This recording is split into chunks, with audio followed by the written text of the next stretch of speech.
Welcome to episode 330 of Angela Watson's Truth for Teachers. I'm your host, Angela Watson, and I'm here to speak encouragement into the hearts of educators and get you informed and energized for the week ahead.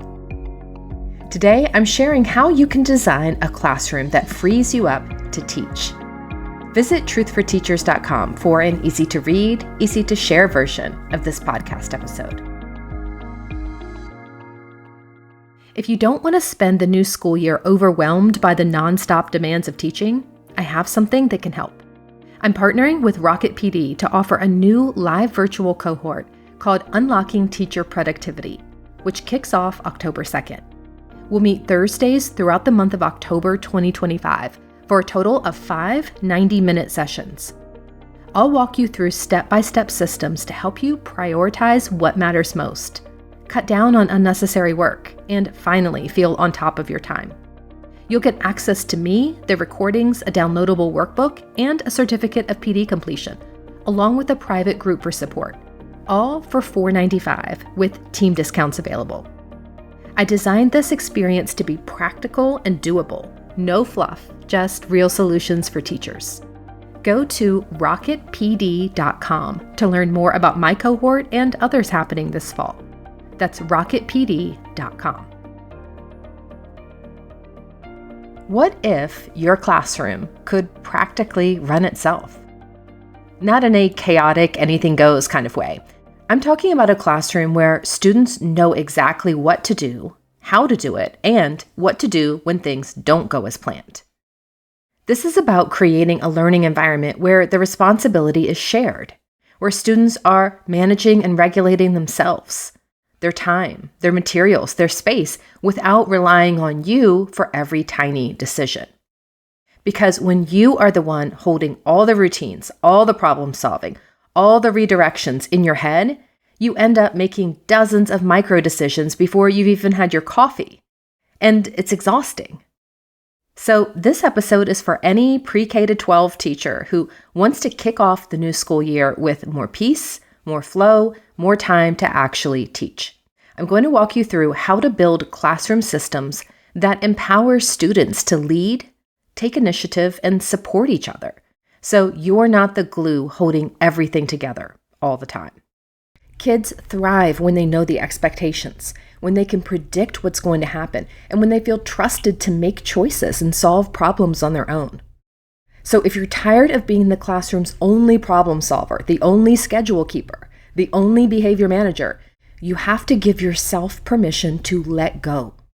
Not lower your expectations necessarily, just share the responsibility for meeting those expectations, so it's not all on you to keep everything running smoothly.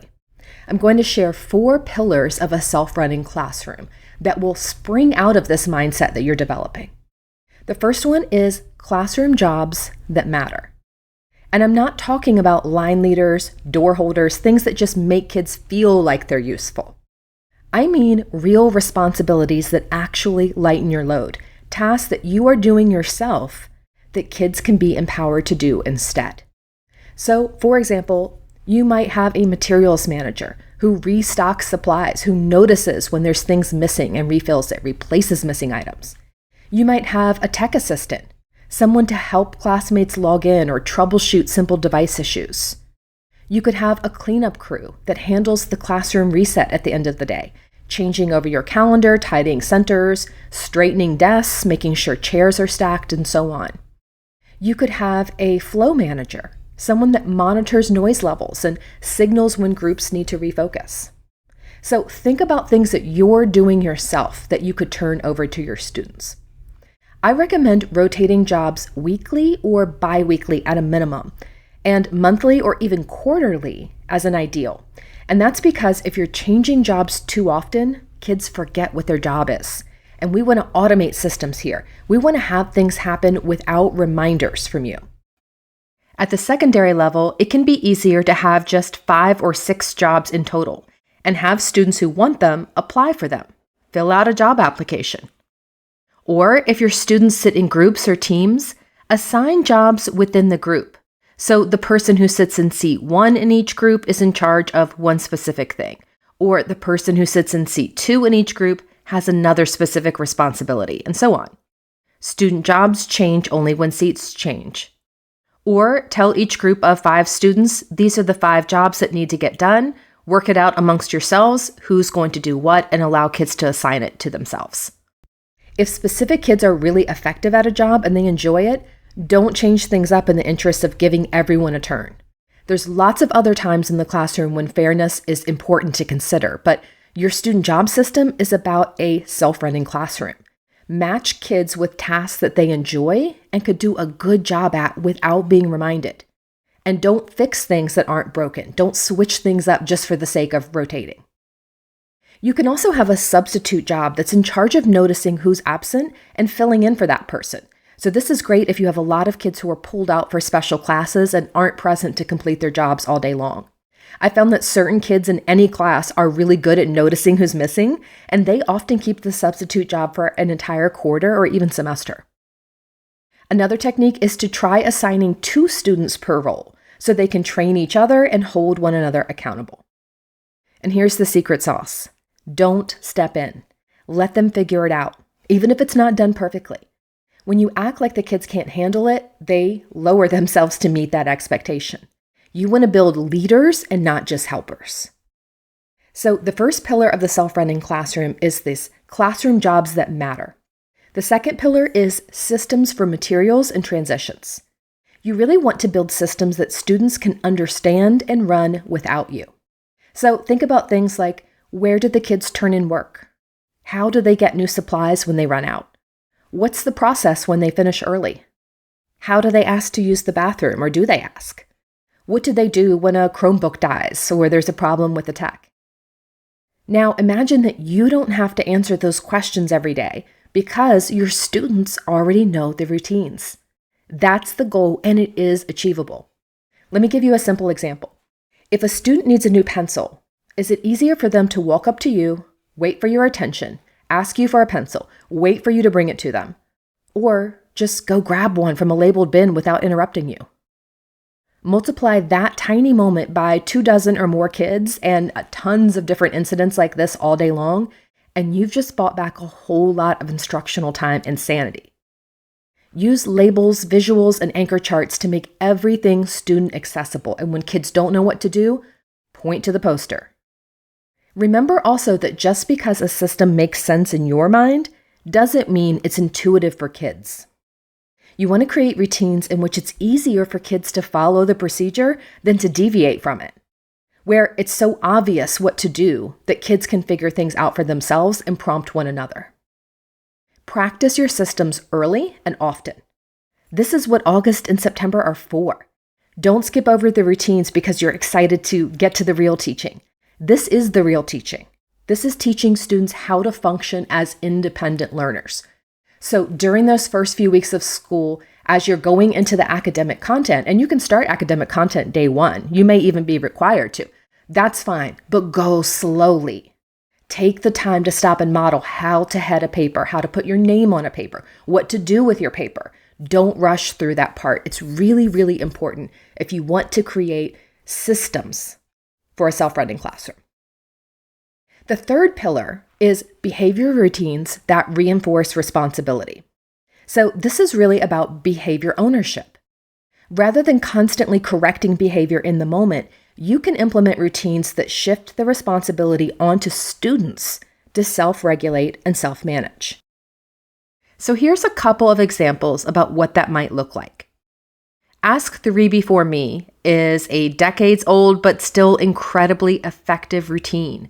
Students must ask 3 peers for help before coming to you with non-urgent questions like, what page are we on? Can you help me tie my shoe? Or whatever it is that they need from you.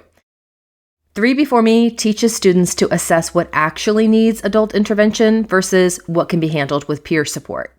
And yes, this works in high school too, especially during group work or project-based learning. It keeps the flow going without making you the only resource. Another option might be a peace corner or a calm spot. In younger grades, this could be a cozy space with sensory tools or fidgets, visuals about big feelings.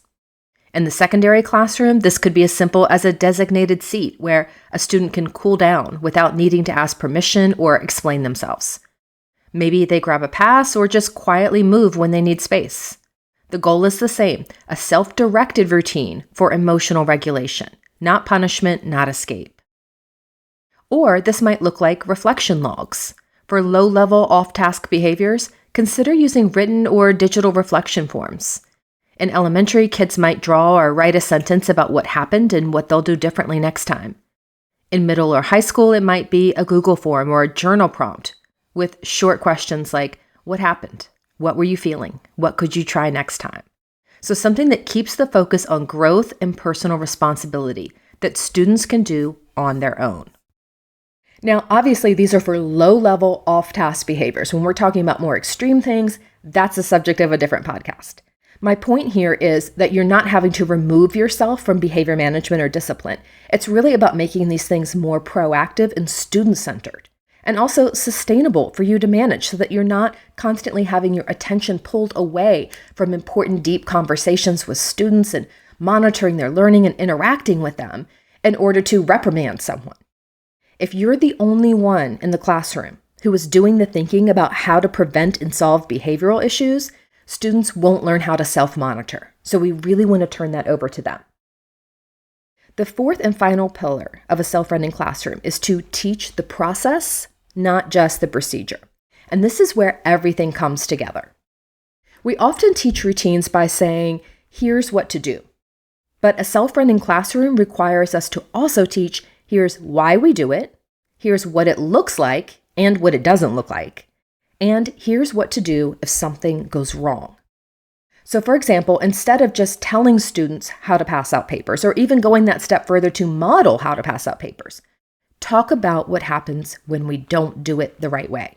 You might want to throw some papers around or just shove them onto student desks as a non-example. Students will laugh and can explain why that wasn't very effective.